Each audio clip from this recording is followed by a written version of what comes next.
Hi guys, ipakita na ako karon og pila akong nakita sa Instream ads.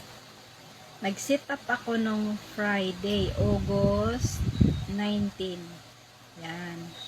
So, kahapon lang, August, ano ba tayo kahapon?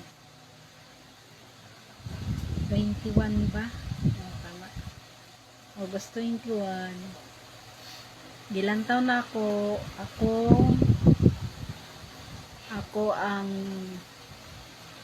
Instream ads.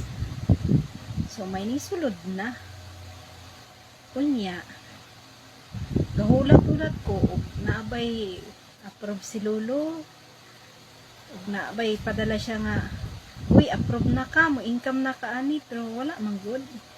Kaya tinignan ko na lang yung ano ko, meron nang pumasok. So, ibig sabihin pala nun, ang buot ipasabot, may income na dyan sa gamay. Diba? Legit na dyan na, pero ako'y sigurado, oy. So, tignan nyo na lang, lantawan ninyo akong kuan. Instream ads, yung earning ko, ha? Ano nyo na lang, pakitingin.